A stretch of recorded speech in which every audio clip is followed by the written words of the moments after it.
evening, guys. Good afternoon. Welcome back to another episode of High Top Sports. Today, we are live from Cancun, Mexico. As you guys can see, we are vibing right now. We got the absolute chill zone kicking at the pool. Now, we're still in Gainesville here, but this is the set for today. Absolutely loving it. It is a call-in show, so make sure you guys call in. We've already got a few people waiting. We're going to talk about the orange and blue game. Obviously, we had a few things change over the past 28 hours or 48 hours as well.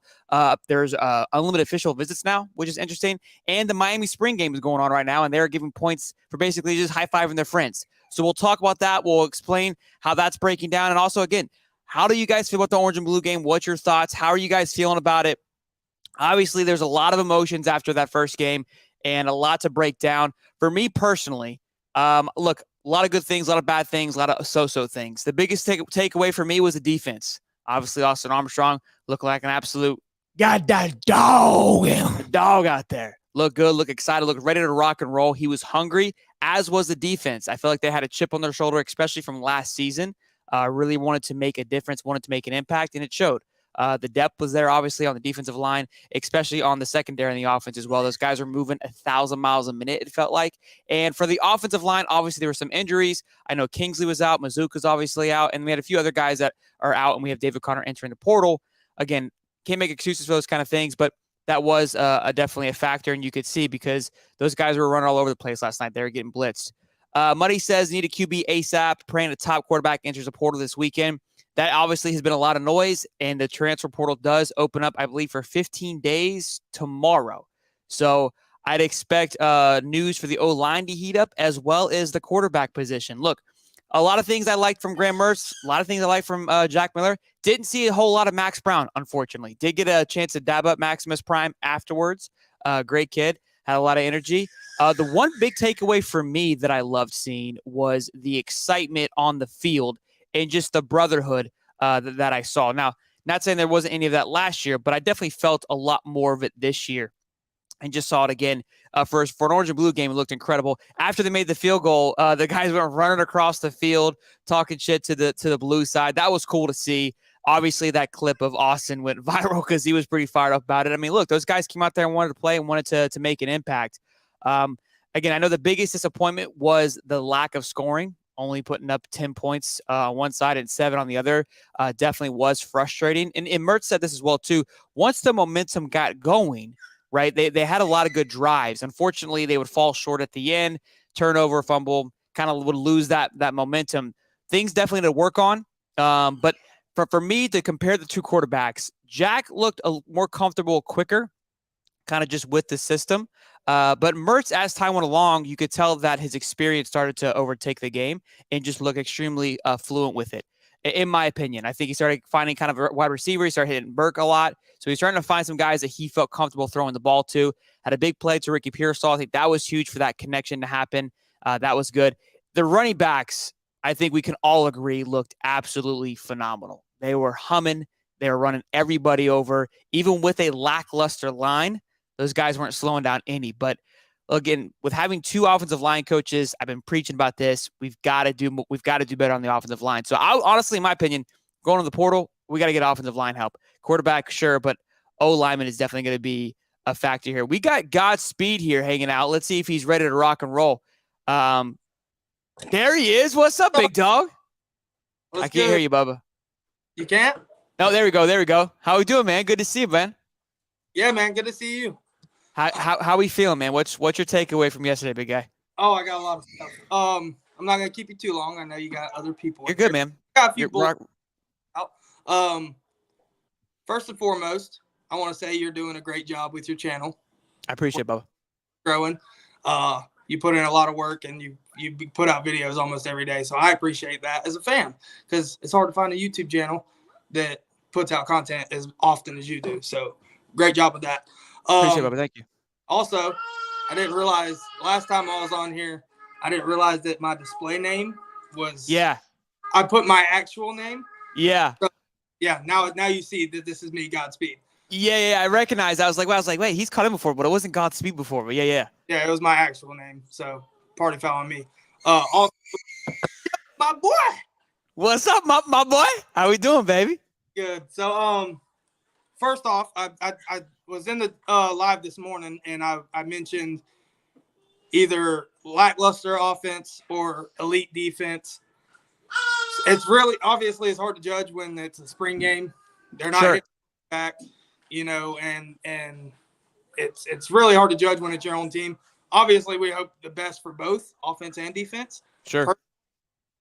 I think our defense is going to be legit, and I mean we obviously we don't expect Graham Mertz to go out there and start throwing 70-yard dimes, and we're going to rely on a run game. So sure, at the low scoring thing, it's not fun to watch. It's good to see where we're at right now. Yeah, I think that's something that's kind of to point out is the Graham Mertz joined the club in January, right? And we've had to think about 15 to 18 practices. I'm not making excuses. Look, I think we all wanted a better performance, but if we're actually taking everything into consideration, the guy's only been there since January, right? And he's still learning the steps. And both guys, Jack and Graham, said, hey, that was a very limited playbook. Again, not making excuses, just stating what happened. But everyone, again, is frustrated with what they saw. Again, my big takeaway was how the O-line was going to perform. I was disappointed in that. And then the defense, which I was excited to see. Look, was it an elite defense? Probably not. Was it a great defense? Yes. I think it looked much better. Guys looked faster. They looked like they were biting on the ball a lot better than they were previously.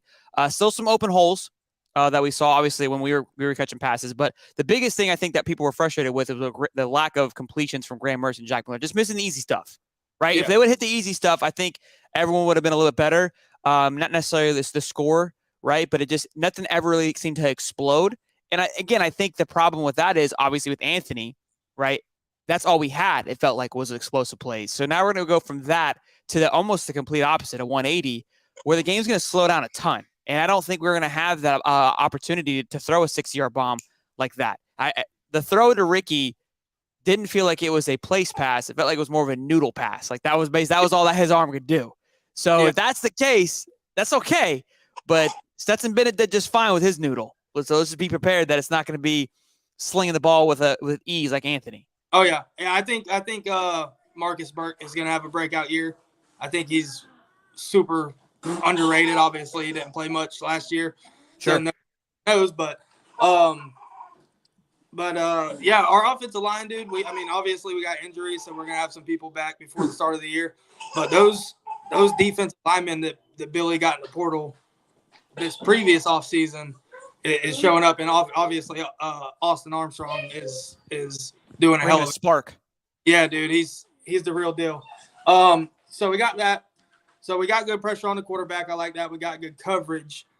But last year we had no problem getting to the quarterback, but our problem was we couldn't sack him. If you remember in the Florida State game, we had Jordan Travis three guys on him, 3rd and 20. And he escapes for a touchdown twice. Well, they down at the one, but whatever. You get the point. So I like the pressure. I like Austin Armstrong, but we got to be able to wrap up and get to the quarterback and sack him. But other than that, I think I'm a defensive guy. Personally, obviously, everybody loves offense. I like seeing touchdowns, but I've always been a defensive guy because for so long at Florida, we've had such a elite defense, and I'm hoping that this year we can get back to that. Because defense wins championships. You know what I'm saying? Yeah, no, I agree. I think, a fun offense is exciting, and I think we had that last year, but we lacked the defense, and that was more frustrating to watch a lackluster defense than a high octane offense. So, and kind of speaking to those guys in the portal, Cam Jackson is fired up to be here, and he had a great time last night. Great time, great energy with the fans afterwards. And that was cool to see, too. We got to go down the field and see some of the players, and they were all excited to be there. And I think the energy was great. For a spring game on a Thursday night was fantastic. And I'm thinking about tonight, Miami's playing, and again, they're giving out points for high fives and hand tugs. And UCF is also playing right now currently. And I know Stacey Gage is at UCF, right? Big-time running back who's also lives close to Miami. So he chose to go to UCF versus Miami spring game. Again, you have to make a decision there, and that's something that Billy didn't have to deal with last night. He had all these guys that are going to UCF, Miami, they were all in Florida last night hanging out. Now, again, they're going their own ways this weekend, but we had them all in one place. Yeah.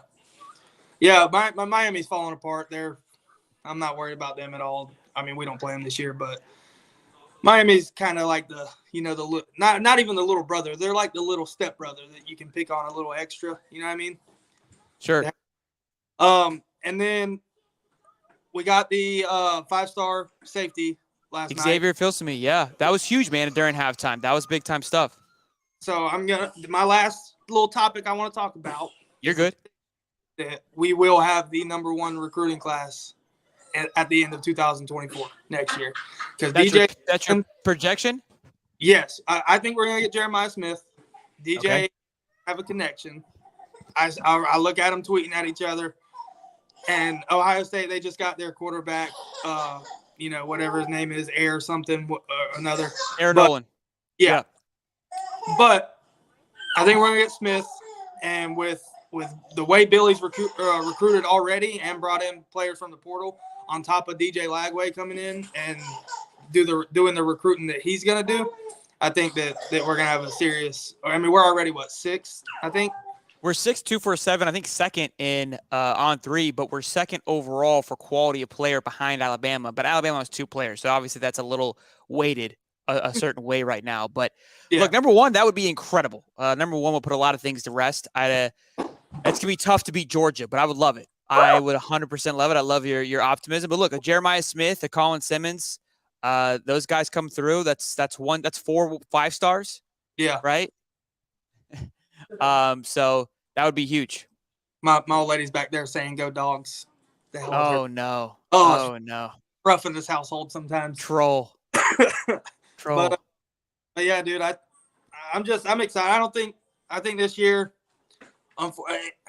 there's only so much you can do with a run game. I mean, either Miller or Mertz is gonna have to step up and like we've talked about before, not be a great quarterback. Just go in, do your job. Hopefully our run game will be able to open up the pass game for him to do a little bit more. But there's only so much you can do. As far as I've seen so far, neither one of them are, blow the doors off. Great. Sure. You got to go in there and do your job. I think we knew that, though, right? We knew that. I mean, I think if anybody expected anything otherwise, we would be crazy. But, Godspeed, I got F's Fanatics waiting on the line, man. I love you, man. Appreciate you calling in and always in the chat showing some love, man. Means the absolute world to me. So, good seeing you, Bubba. Thanks for calling in. Keep working hard, all right?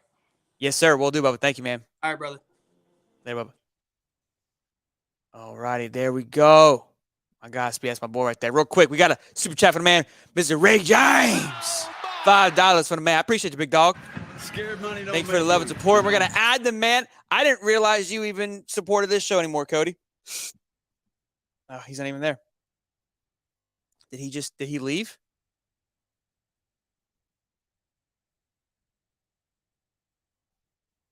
He's calling from a different line. Hold on. Hey, Cody, this is High Top Sports. I don't know if you know who we are or anything like that. I know you're like kind of big time now. Yeah. No, I'm not big time. Shoot. Well, what's that? Where are you at? Cody in the car. I'm in Cozumel, bro. I'm in Mexico. Are you really? I'm in Gainesville. I'm here, bro. Remember I was at the game yesterday. I'm at my aunt's house. I didn't know your aunt's house had a freaking pool.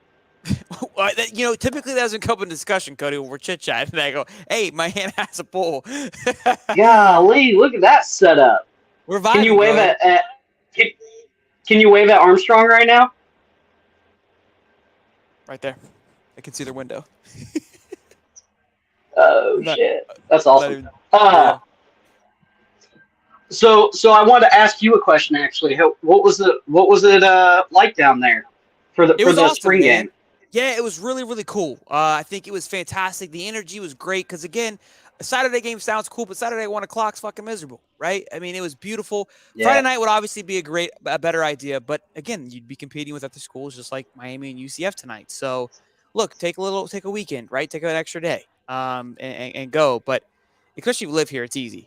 It was busy, but it was a nice, warm, healthy busy where you weren't like just nut to butt everywhere. You got to talk and communicate. Todd Golden walking around, bro. He was 2 feet in front of me. I was gonna say hey, but everybody was saying hey, so I was like, you know what? I'll catch him another time. Said hey to Sean Kelly, voice of the Gators. Walk right up to him and say, hey man, just really appreciate you, love what you do, man. Good stuff. Like just chilling, like right in the middle of Gator Walk, hanging out. Hugh Hathcock was there. Strickland was right there. Like everyone just hanging out right in the new Victoria's tent. So that was really cool to see.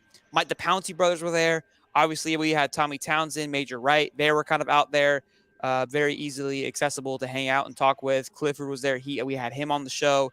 The energy was really cool. It was a great time. And then you got just to walk into the stadium. And I think if for anybody that's a fan, just to get a chance to go into the stadium and have a game-like vibe and just kind of take it all in was really cool. Fortunately, I was so tired, I kind of just got to my spot and sat there. And I really wanted to walk around and kind of see different angles, but I was zonked. So I didn't get a chance to. Yes, it's a lot slower pace too. I think I'm going to try to go to the spring game next year. I think it'd be cool for me and the fam to go to that next year. But because, when you go to a game, even like we saw each other at the Kentucky game, but it's like, all right, I got to get in there. I got to get my seat. I got to, you know what I mean? Like you got to figure out where you're at. Yeah, it's mayhem. So it was a lot easier is what you're saying. Very much. I mean, I have a parking spot. I've got friends who live across the street, so I parked at their place. So I kind of always had that locked in. So honestly, it's kind of hard for parking. Golly. From what I heard, just because people weren't really selling parking spots like they typically do. But yeah, it was a good time. And I even told my wife, I said, hey, next year you're going, the kid's going. And I enjoyed going, but I felt like I missed out on a lot. For me, making content, talking about it, I like being able to come back, record, do whatever. So yeah, I told her, I was like, honestly, maybe not want to go to the games. Like I'll go to tailgate, but I'm coming right back here to watch it so I can make content, be immersed into it. Golly. Hear what's going on. I love the interviews. Like that for me is something that I truly enjoy. Obviously, you don't get that at the game. Now, atmosphere can't beat that. Atmosphere is always a fantastic time. So I love that. But it was a good time. What's the vibe? What's the vibe with the new collective? Very professional. Very professional. And what I mean by that is so not as loose and kind of, Yeah, so we had conversations with a couple guys that are connected with it, and Victorious was all over the Swamp. And I'm pretty sure the Gator Collective not one time was advertised in the Swamp for any of the games, and it was everywhere. No, they had weren't. commercials throughout the game talking about why the NIL is great, like all over. It was just in your face, Victorious. Their tent felt bigger. It felt like Florida took it over, right? And I think, look, Eddie Rojas, I know everyone has their opinion about him. What Eddie did is what he was supposed to do. He got it up and going. I respect that personality. He's very head on. Let's get it rocking and rolling and let's get into it. The guys that are taking over it now, they're your suits, right? They're the guys that probably should be running it anyways. Eddie may have said that saved the face because he's that fanatic in us, right? He's just a diehard fan that wanted to get something going. But the guys that are in charge of it now, I mean, there's layers to it now. They've got a COO, a CEO, a CMO, right? There's like 19 different jobs now. When before, I felt like it was just Jen. Everything went through Jen. So definitely more organized, more professional, more of a connection. And again, you got it in Florida. It's a good old boy club. You got to know somebody, right? And so that's definitely what it feels like. What it's went to now is that, hey, somebody knows somebody because things are moving very quickly. And look, could that be why we're having such great recruiting already? Because that transition was so smooth. And there is no blurry lines. I don't know. I'm this is all hypothetical here, but yeah. I think you bring up recruiting. I think that I think we have now hit the pendulum to where, so last year, obviously with the Rashada deal was the very, very high end. So it swung way high, right? And we knew this was going to happen. It was only a matter of time where we're seeing even Miami, Ruiz is out of money, obviously. And, these boosters are not shelling out the money like they used to last year and the year before. And it's swinging back to the center like what we all predicted it, right? And I think that's good. And then what I think is really going to happen is it's finally going to be the NIL of what it was supposed to be, where it's not. Yes, it is kind of still pay for play, but it's not as grimy as it felt before. Does that make sense? I think it's going to be more of a look. This is your opportunities here at the University of Florida, and I think it's really going to help us out. And I'm pretty positive we're going to have a top 5 class. Yeah, no, we're trending in that direction. Sorry, my kid's going to bed. He's waving good night. Look, I think you're spot on in the sense of I think it's so what's going to help in recruiting is because before the collective was almost fighting against the university. And Yeah. Well, we look at that. talked about that, right? How the Gator Collective was not supported by the university, and that was my one big thing about when we talked personally about the Gator Collective. I'm not going to put my views on how I think out there. Obviously, me and you have had conversations about the Gator Collective and what I thought about it.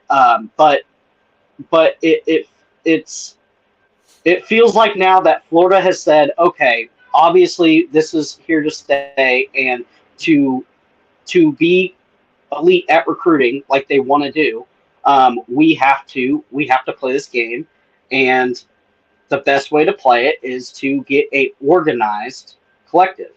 And I think that the ruling with obviously Napier can now dabble in the collective a little bit, is a big thing also. And I think that's kind of what they were waiting on. You know what I mean?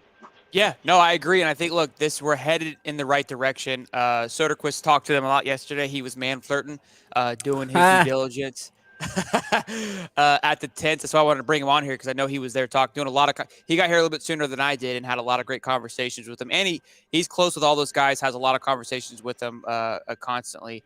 But before we get into that, before I pass it to you, Dave, because I want to get your thoughts on that because you are in the chat, round everybody up as usual. Super chat from G Witty, $10. My man says, like last year's broadcast was horrible, stupid stories, no real play-by-play, and 5 minutes of AR signing autographs. Next year, stay home and broadcast so we can turn the TV volume off. And again, that's something too what I enjoy. You guys obviously tune in and hang out, and we all enjoy watching it together. More of a fanatic view. So, and then $5 says, just because I love you, Shelton. Neat pool you got there. YouTube money must be paying off. Big shot, Ben. We ain't Cozumel, baby. We vibing. You know what I mean? I got mine in the backyard somewhere, man. I haven't put it on camera yet. So yep.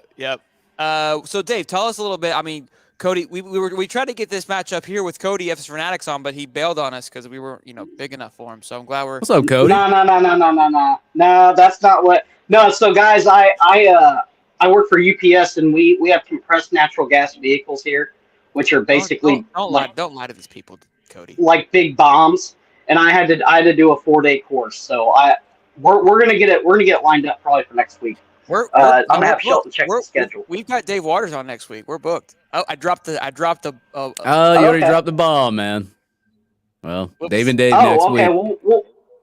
We'll schedule it up. We'll figure it out. Dave, so what's the noise on the collective, big guy? Talk to us. What do you mean noise on the collective? There's more to come. So what were you implying there? Oh, I was talking about the recruit. Not more to the come on collective. Recruiting.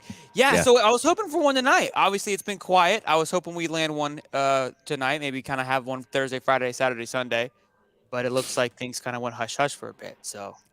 I know the staff's not taking silent commitments anymore, so that's a good thing. So they're telling them right on the spot, like, hey, you're either going to commit or you're not, and that's it. So the good part there is they learned from the mistakes from last year of saying, oh, yeah, silent commitment, like A.J. Harris, silent commitment. What was that kid that went to Alabama and then he got arrested for like a whole bunch of Tony Mitchell. Yeah, Tony Mitchell. Oh, silent commitment never happened. Explain that to the people at home with silent commit versus what we're doing now, Dave. So basically, you tell the coaching staff that you're committed, but you don't want anybody to know. You're going to commit at a certain date, or like, hey, I'm committed, but I don't want it public. Basically, it's basically what that is. Now they tell them now, like, if you're going to commit, you're going to commit. So give us a date. That's it. So it's like, and then if you don't do it by that date, then that's it. Yeah, we're moving on. So it's like a situation where it's like, hey, like, no, I'm in love with you. I got to break up with him, but don't tell nobody. Right. It's like you still got your ex on the back burner. Yeah. Okay. All right. Quick super chat again from Big Shot Ben. Says, keep it the awesome work, brother. Thank you. Appreciate you, man, for the $2, man. You're the man. Love you guys. But hey, what was your thoughts, Dave? Because you were there yesterday. Cody had a great question on the new victorious, the new NIL program. What was your thoughts? Again, Jen was still there. Great that we were able to talk to her. She even said, hey, go ahead and get the new CEO on. So we're going to work on getting him on and people have some questions and talk about that. So, Dave? Yeah, I talked to him the other day. Yeah, he's more than willing to come on the show and explain everything Awesome. too. I also I talked to Eddie Rojas a little bit too on the phone. He's the one that obviously sold Gator Collective to Florida Victorious. I'm going to try to get him on there too, and then maybe we can get more clarification on what happened, why he sold it, this, that, the other. Because a lot of people are wanting to know that. I had a lot of questions like from DMs, like, "Hey, did Eddie sell it? Why did he sell it? What happened?" There's a lot of things that go into it, and Eddie's very, very obviously knowledgeable, and he has a lot of the details that a lot of us do not know. So I'm gonna try to get him on there as well. So we'll have a lot of information on Florida Victorious coming up here soon too, and of course Dave coming on next week as well. We'll have Dave and Dave. Everybody loves Dave and Dave. Now we're gonna have Dave, Shelton, and Dave. So it's gonna be double D's and Shelton. I'm the one that does the dirty jokes, not you, Dave. All right, relax. Hey, you know what? Now that you've kind of broke me into high top, I can kind of let it loose a little bit. Yeah, you know you what I'm can saying? hey, real quick, Dave's got that dog in him. But no, Cody, man. Yeah. You. Oh, go ahead. Go ahead. Questions, Coach, but tell us what your thoughts on the game, man. You're usually pretty. You're cynical on these things. How did you feel about Cody? Oh, to me? Sorry, you broke up a little bit. Yeah, so I like it better than what Miami's doing right now, giving away points for whatever. That's obscene. I kind of figured this was going to happen. What I really like is how good the defensive line looked, and not just one player. It wasn't just Cameron Jackson. It was Caleb Banks was making plays, and yeah, making plays. Everybody made plays, and it seemed like that. That's the Austin Armstrong defense. What he's going to play in the game. That's the same stuff I saw on film when I broke his film down for Southern Miss. He's going to blitz. It's coming from God knows where, and it probably constricted the offense. Now, could they have went out there and played a very vanilla defense, no blitzing, and Graham Mertz light it up? Absolutely. But I didn't want to see that. Our defense was ranked one of the worst in the nation last year. I had to see some stuff on defense. Now, I will say this. Young corners kind of got a little handsy at times, but that's going to happen. Aiden Mazzell has elite speed. We saw that. They had to grab him a couple times. The only player that I thought was going to flash a little more and didn't was maybe Andy Jean, but that happens in the course of a game. Andy Jean was rocking and rolling. Andy Jean looked good, man. I think the wide receivers all looked pretty well. I think they weren't able to really get a lot of flash going due to the muddy pocket, as Billy Napier referred to it as. With those guys we talked about it. Dave and I were sitting right next to each other. It's like every 2 seconds the guys were on the run. What I liked, I was again. Being there was cool because you're able to see things very firsthand, but you had to focus on a certain point, right? You're not seeing from a bird's eye view. You're kind of seeing it from an angle, and we were kind of pretty low, which was fun, but seeing everything was hard.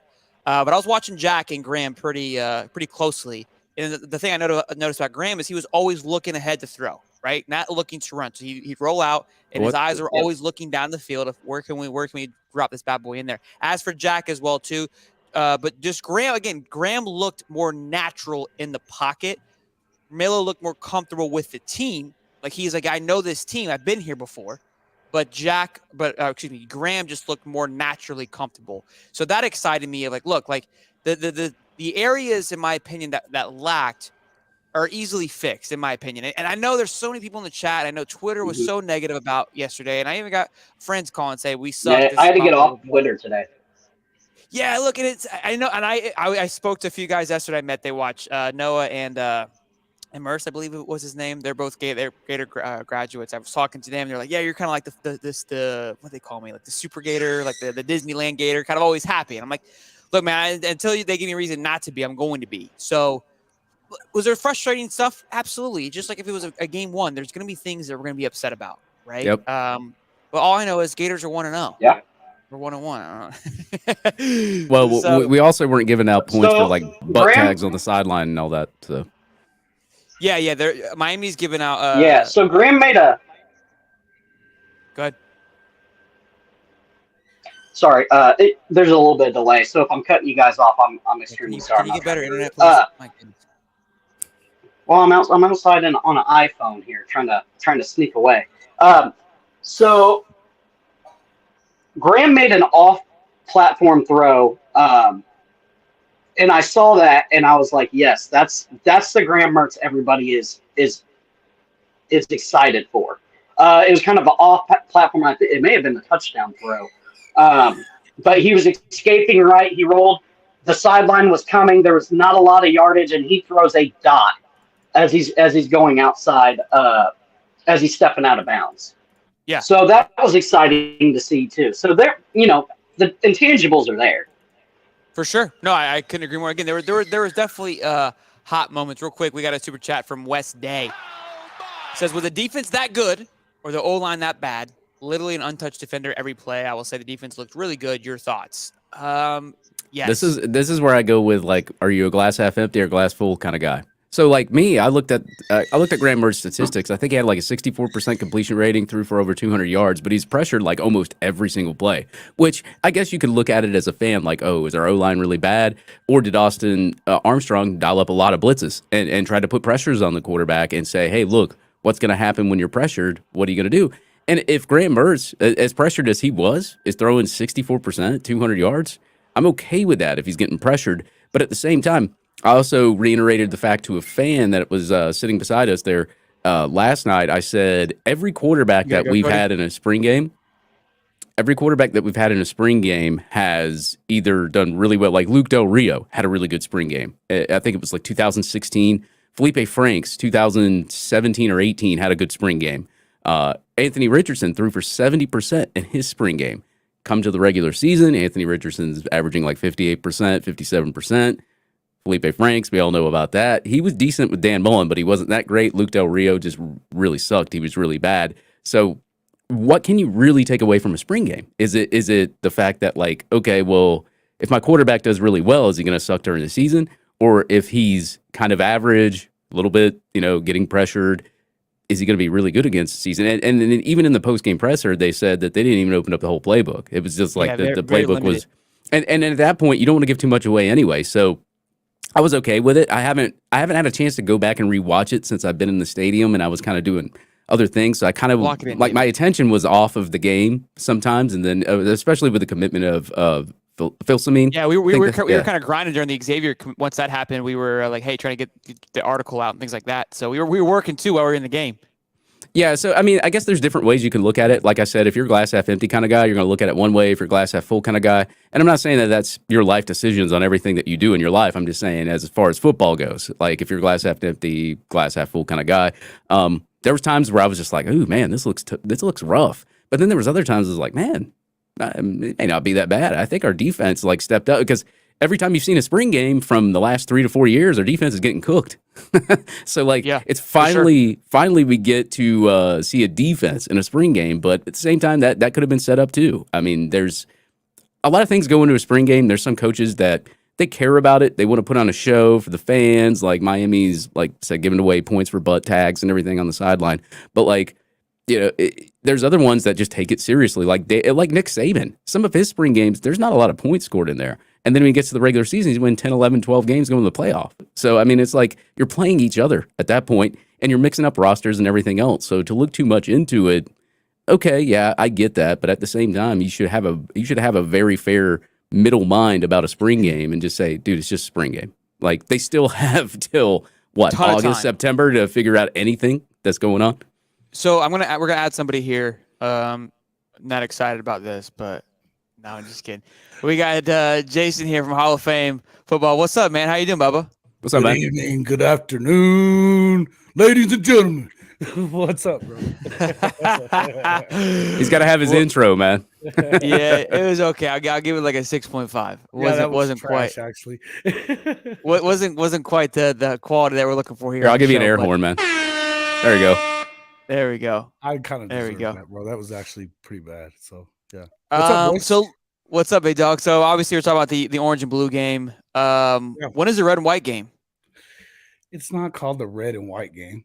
But it's just the spring game. But hey, it's next Saturday. They're gonna look a lot better than that. Nobody's gonna watch. Nobody's gonna watch. You know why? Oh yeah, why is that?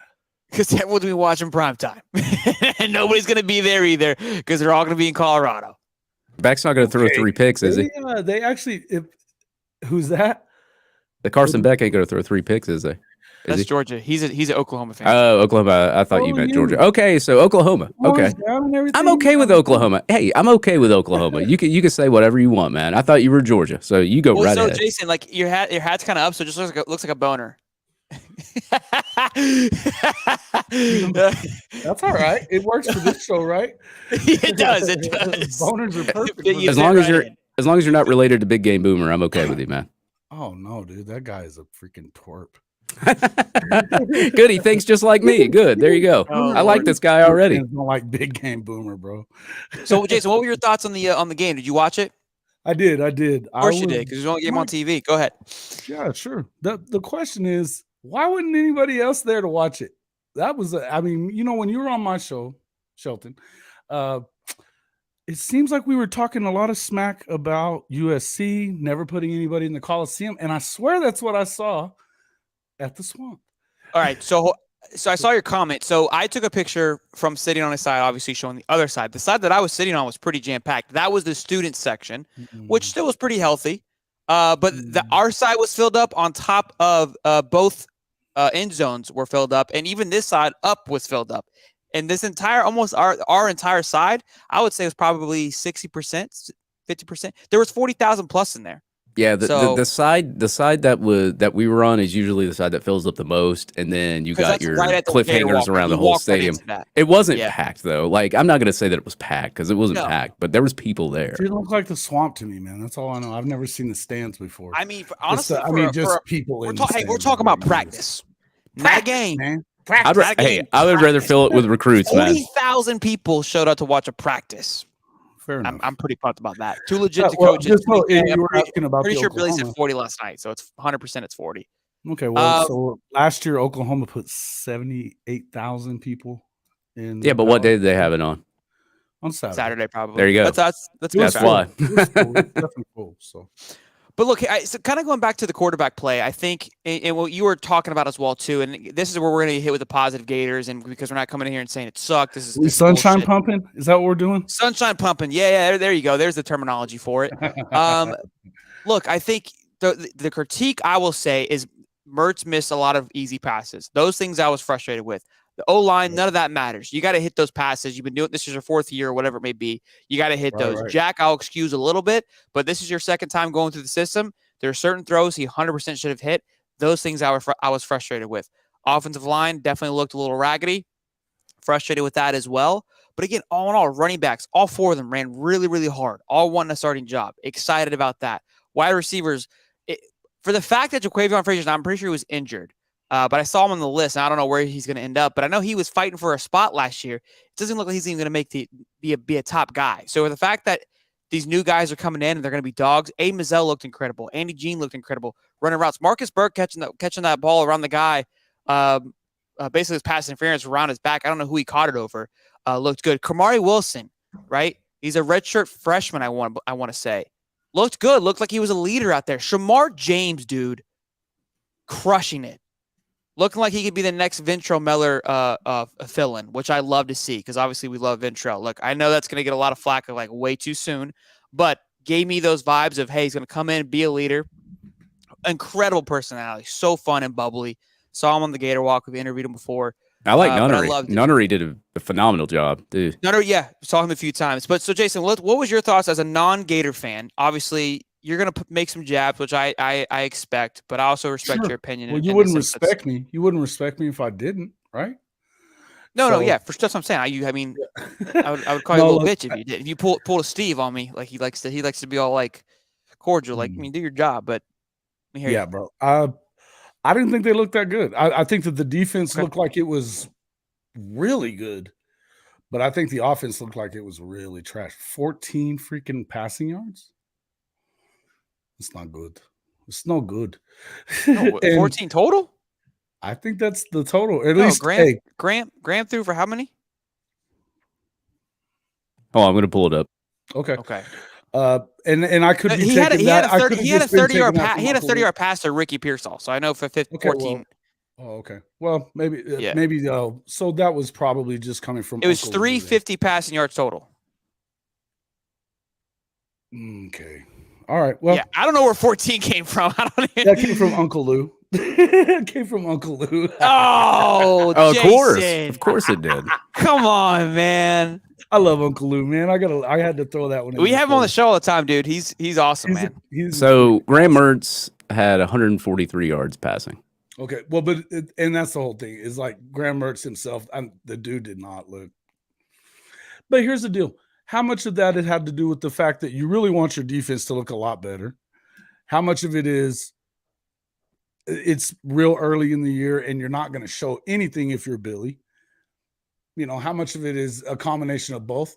And I think it probably is that. I think it is a combination of both. I don't think that they looked great. I mean, it wasn't the showing that you want to get if you're Florida. And to me, Billy Napier, after the season that they just had, it's not exactly what you want to see. But I also don't know that it has a whole lot of bearing on the regular season. So that being said, I mean, it is just a freaking scrimmage. It's a glorified practice, like they said on my show earlier, because we were busting you guys' chops a little bit. But and I had Cody on, and we were definitely busting his chops, so it was funny. But look, I think something too to kind of what you like. Hey, look, like there's a point here. We were busting your guys' chops. That's the other part of the only game being on a Thursday night. Everybody was watching. Of course. So the same thing's going to happen with Colorado, right? So look at Colorado. Here's what's going to happen for Colorado. Colorado's going to put up 45 points. I already know what's going to happen. There's already a clip of Travis Hunter playing wide receiver, catching over the 4'2" cornerback, and everyone's rolling the fact that nobody's guarding Travis Hunter, right? So whatever works for your narrative is what you're going to say. So that's where I'm like, look, we're looking at things and like, oh, you didn't put up 45. And it's like, okay, we put up 45, and it's going to say, okay, your defense sucks. The biggest thing is because the emphasis we went from Anthony Richardson to Graham Mertz, so everyone's focused on that. And that's why I said, look, there was some things that did not look great. The quarterback play, yes, there were some frustrating things. Something else to mention, and this is every spring game. The center exchange was not good at all. So that was something Graham says. Like, when we got the momentum going, we would have a small blunder, right? Whether it was a bad snap or a fumble or whatever it may be. And yes, those things definitely kill the vibe, especially when you're trying to get comfortable with somebody. Another big point that I kept pointing out is they would call you're down once you got touched. So Graham has to roll out every play. And he's rolling out, and he's doing a great job. And he gets the shoulder tap as he's running past the defender. He's down, right? Yeah. And I know that's how every spring game goes. But when your pocket is just collapsing every time, and 90% of it you're rolling out, right? If you get hit, the play's dead. You know, every time I look up, it's 3rd and 14. I'm like, what the fuck? Like nothing even happened, right? It was just like that because they're trying to protect him. So I think that has to be taken into consideration. 10 sacks, but of course, I don't know how many of them are real sacks versus what got just stopped or whatever. Sure. But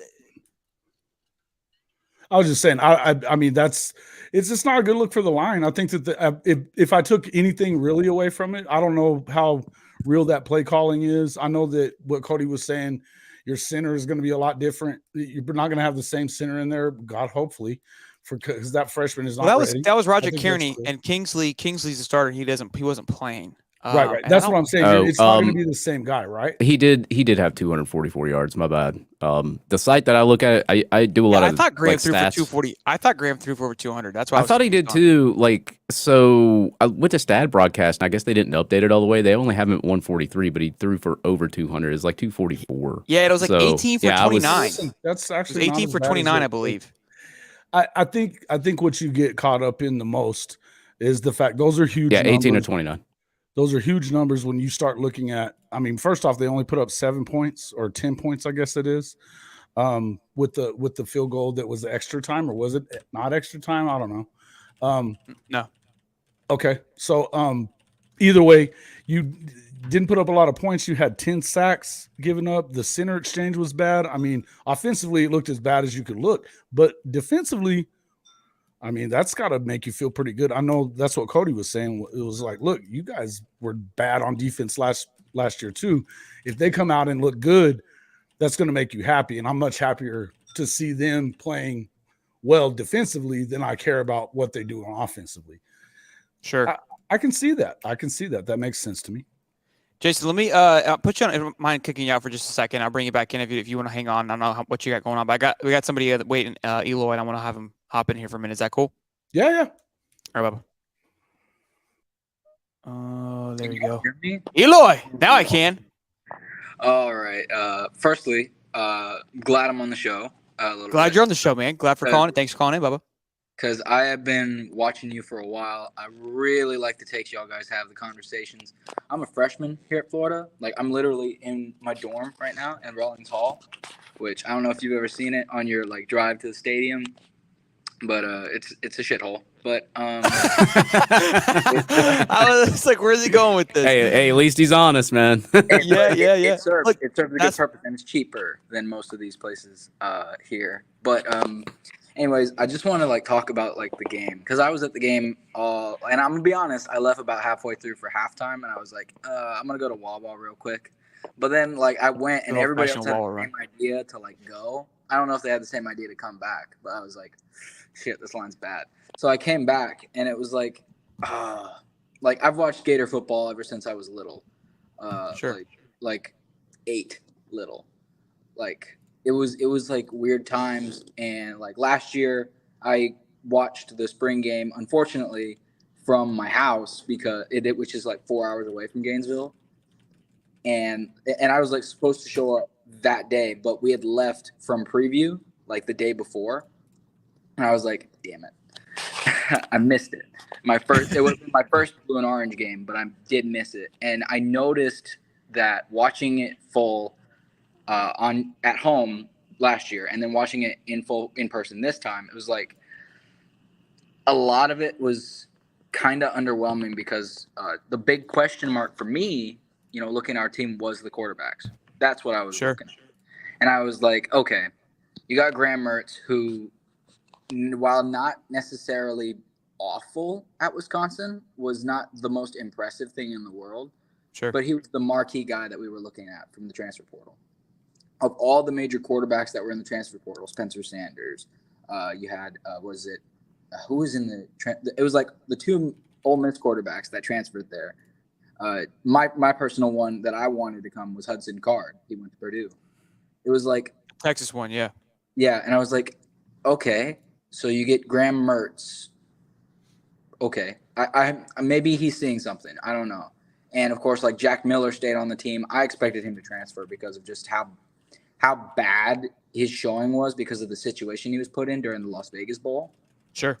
And I was like, what are they going to show us? And then obviously you had, the young kid, what's his name? Maximus Prime. No. That's the guy I like. I'll get into him in a sec. But the recruit that we had that like scammed us with the NIL stuff. Rashada? Yeah, Rashada. And it was like, okay, that's our QB1, obviously, right? And then we're going to get Lagway next year, and it's going to be like the best QB. Rashada would have not started this year, I promise. And that's why I was thinking, like, okay, maybe they're going to have like Mertz come in as the veteran guy, and they're going to have Rashada show up and like do his thing, and then he'll oversee the starting job because he's just got that much talent. But he didn't show up. It was what it is. And then that's where the uncertainty kicked in. We're like, ooh, we got like the only like high upside guy that we have is Max Brown, and he's like doing majority spring baseball. The 2 guys we have are game managers. And in the SEC, it's like, does a game manager really work unless you're like Alabama or Georgia, who's got like a team around them, like great offensive line, great receivers, great defense to like support it? And it was just those question marks. And when I watched the game last night, it was like, yeah, everything came into place the way I thought it would be, where it's like either the quarterback play was like extremely awful, or the defense was unstoppable, or a mixture of both. And I was excited to see like the young cats go out and play, especially the young defensive linemen. I'm a big defense guy. But it was just weird because it felt like Graham Mertz was getting a lot more of the share than any normal coach would allow to happen. He threw 29 times. Miller only threw 20 times, and they gave like 10 reps to Max Brown.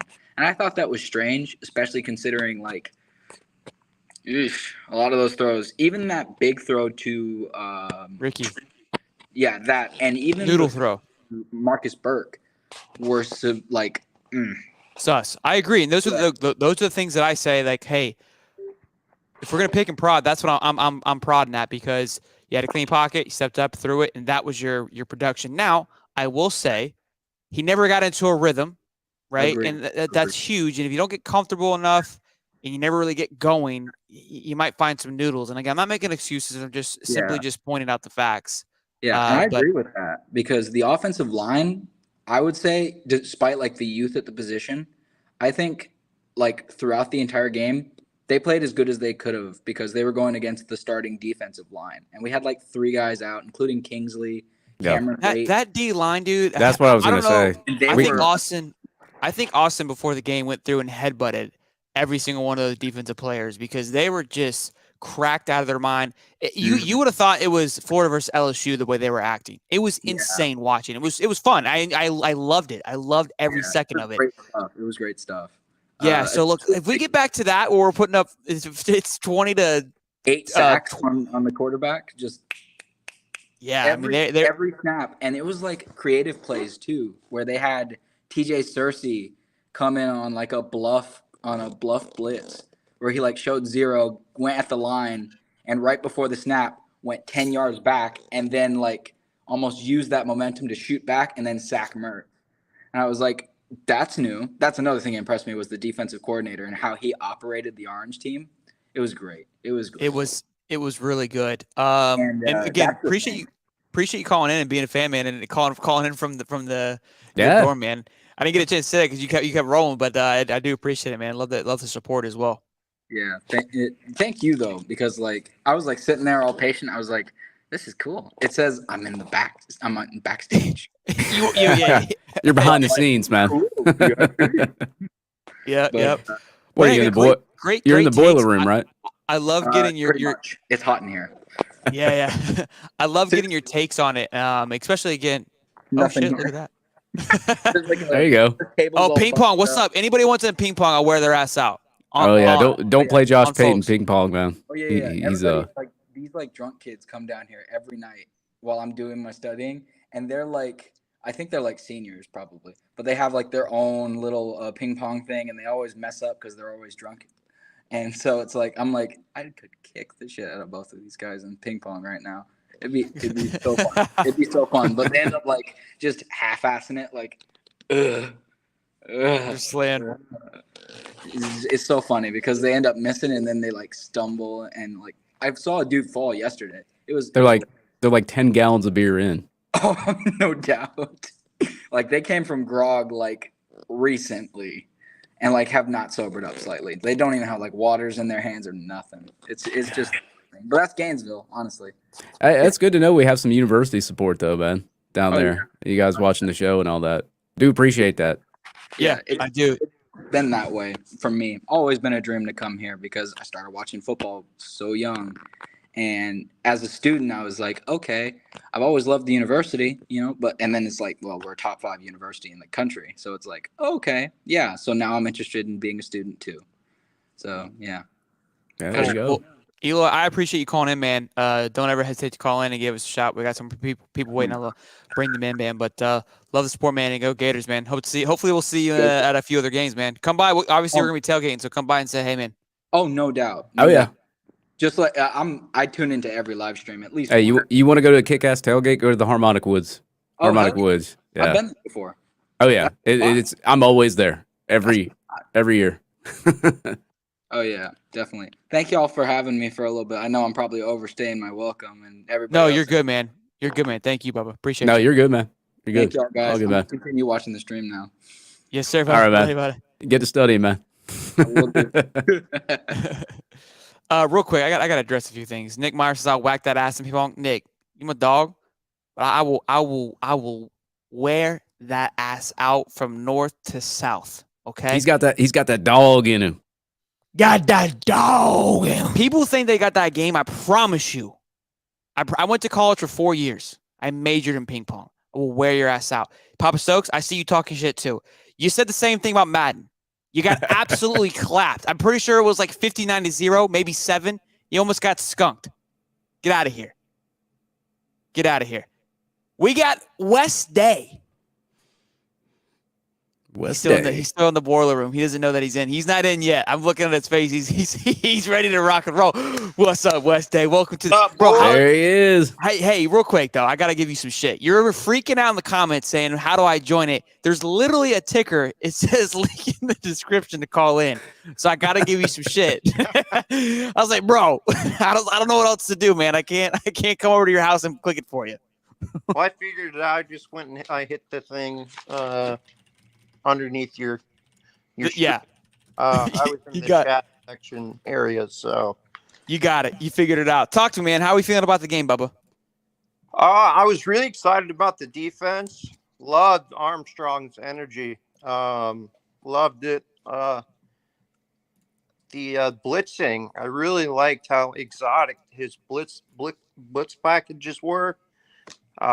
It seemed like he had no clue if there was a corner coming, middle linebacker, safety, the defensive ends dropping. I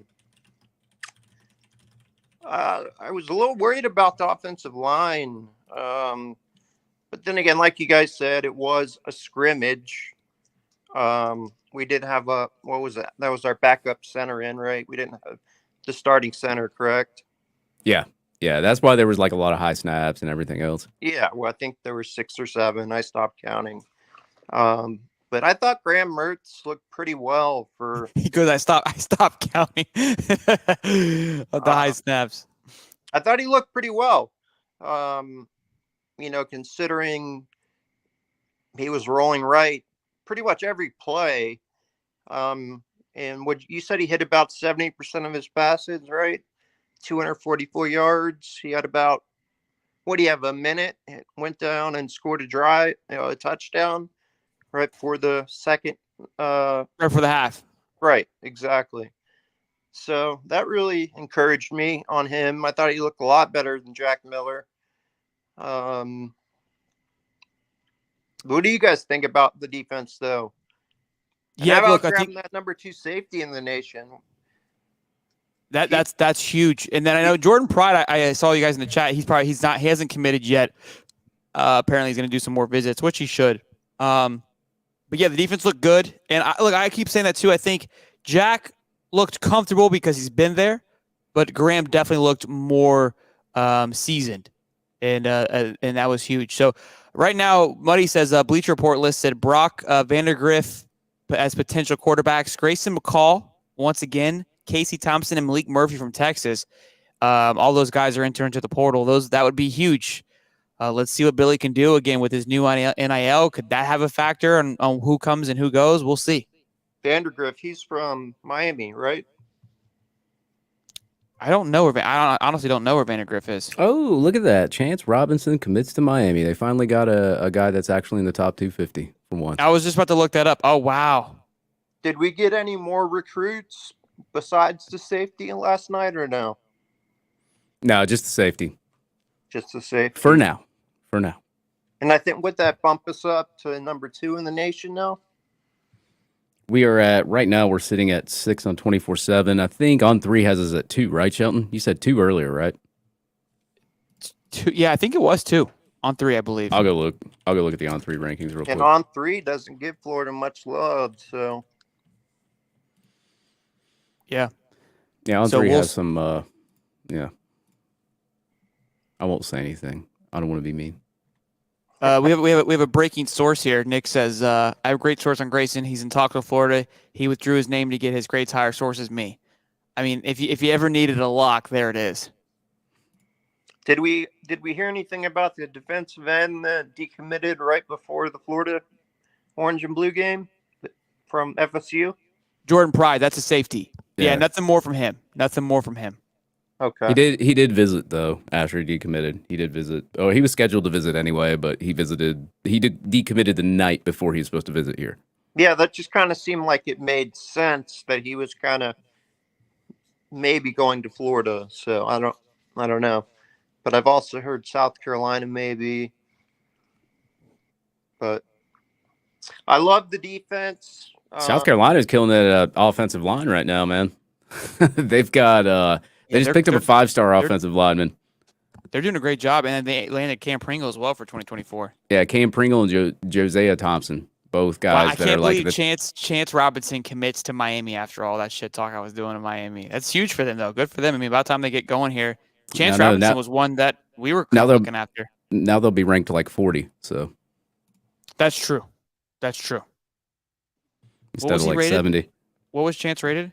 He was in the top 150, so he's like 135, 140, I believe. That's big. St. Thomas Aquinas. I mean, it's good talent. I mean, like, I'll give Miami credit. It's good talent. It's a good pickup. Chance Robinson, 24-7. I'm going to look at what he's rated at on 3. He is rated, so on 3 has him at 150, 24-7 has him at 135, ESPN at 209, and Rivals at 201. Okay, so I mean, top 250 healthy. player. Yeah. Pretty healthy. What was Xavier for next year? He's the number 2 safety. He's a top 50 guy. Yeah, he's 37th. 36. So what does that give us? Like 4 or 5 top? 4 top guys? 50 guys and 1 5-star, which Filsaime, I think it's Filsaime. He's rated. Yeah, so they go up to like 35. Sometimes they go up to 37 5-stars and 24/7 every year. Every site's different. He's in that range. If he goes up a little bit more, he'll be a 5-star. So he's pretty much a 5-star for the most part. But if you want to count him as a 5, that's 2, and then you got 2 other top 50 guys in Miles Graham and Adarius Hayes, and then you got Josiah Davis and the linebacker as well. Yeah, Josiah Davis, and we got 6 commits in the class. So right now we're sitting, I think, at 94.6 player average right now. Yep. It's pretty damn good. The highest player average since Urban Meyer.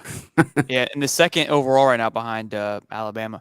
I'm getting tired of everyone calling him Sunbelt Billy, man. It's like, look at what he's doing. And all these Florida fans, they're like, it's like, all right, well, he gets 1 year. It's like, well, literally last year, half the players, you could have people step off the street and compete with some of these guys. I mean, it's like Mullen was not recruiting. He left Napier with nothing. And for him to eat, I mean, Gator fans are just too quick to pull the trigger. And I think they should just give the coaches. I mean, look, what he's doing, he's building a program, a culture. He has, like you said, he has that certain type of player that he wants. And what it seems like is players that are respectful, respect the game of football. You know, it's a privilege to play at the University of Florida. You know what I mean? It's not like it's just, oh, I'm at Florida. You know, that means something. And he wants the kids to acknowledge that. And like, I think you get a sense of like realism and professionalism with Billy Napier. I think that resonates a lot with not just even the kids, but their parents. Like the parents like to see that kind of presentation, that guy that's that organized, that professional, that respectful. It goes a long way in the commitments. Obviously, there's money and NIL involved as well, but obviously you still want to be able to impress them when they come to the University of Florida. You want to still, make it convenient for them when they visit. Everything's about presentation nowadays. You got to have the right presentation. You got to be able to talk to the recruits. You got to be able to have them believe in you. And you got to also have them not have a sense of like you're lying to them. Like you're just trying to impress them and say, hey, look at all this. Like Billy Napier's like, he's not gonna be a flashy guy. He's gonna tell you straight up. Just like this is it. Guy. He's very professional though. Like he is very professional, organized. So everything's gonna be organized and professional. But like when you bring a kid here, it's a little bit different. And that's what we lacked over the past. I mean, look, Jim McElwain and Dan Mullen. I mean, right. Look at those personalities, right? Right. We lacked that for a while. Jim McElwain was more giggly. Hey, peanut butter and jelly this. Dan Mullen was more of like the narcissistic kind of guy that was just very egotistical. Like you don't get any of the funny, ridiculous emotions out of Billy Napier at all. He's just straightforward. So I think that resonates a lot with a lot of the students and obviously the high school kids here and the parents that bring their kids to the University of Florida. And along with the new facility, they like that too. But of course, we're in the day and age of NIL. And NIL, baby. money That's and all this huge, other kind too. of stuff. So you got to be able to match that too, along with all of that. Hey, Wes, I appreciate you calling in, man. We'll Yeah, probably yeah. shut her down, Appreciate but the time, guys. yeah, man, appreciate Yeah, you, man. big guy, man. Go Thanks for Gators. calling in, man. Gators. Yes, sir, Bubba. Real quick, the chat's getting a little rambunctious here. Feta It's getting says a little it was dope spicy. meeting you, man. Sorry I couldn't stay long, talk more. I'm Gant from the field last night. Hey, man, no worries, man. Glad you got a photo and said hey. So appreciate you, man. Yeah. Doing that meant a lot. And then what else? I saw something else. Oh, New King God or something like that over here says y'all keep talking about us. We're gonna have a much better recruiting class than y'all, Miami. And then Mo Bettis at 5-7. I'm pretty sure that's what you went last year, big guy. So I wouldn't be see. saying that right now, but now maybe 3-4 months down the road, we don't know what it's going to look like, but I wouldn't be saying that now. Yeah, we'll definitely big bug. We'll we'll definitely see. But hey, guys, look, great show. Glad that thanks for all the ones that called in. I think it was pretty neutral feeling, and we got some upset fans in the chat that are fired up. We got some spicy ones, but that's just how it is. I think you can't always please everybody, but I think again overall, I think there's some frustration things that we got to work through. There's definitely a lot of things to improve on. And, we'll be excited to watch the practices. I think they're off now until May, was what Billy said. I think late May. Yeah. So hopefully we can, we'll have to figure out what we're going to do for the next few weeks, Dave. Figure out some shit to talk about. In the meantime, then we'll get some recruits. Hopefully I was about to say, hopefully we'll have more commitments here to talk about shortly. So we'll see. That is very true. Well, boys and girls, love you as always. Thank you for hopping in and hanging out with us tonight. Make sure you guys like, subscribe, turn the bell on. Hey, and we'll see and by you the way, guys. like I say every Friday, what you guys drinking on? Start drinking. It's Friday. It's Friday, boys. Hey, if nothing happens, we'll see you guys live Wednesday at 8:35. But obviously, if we get some commits, an announcement date, whatever it may be, we do go live. So turn the bell on, drop a like, subscribe. Even if you don't like the Gators, you can come on here and talk shit, as you guys see. Yeah. So, Hey, see you guys. I love it. Outside of my chest, I'll never forget what it's like to be in debt.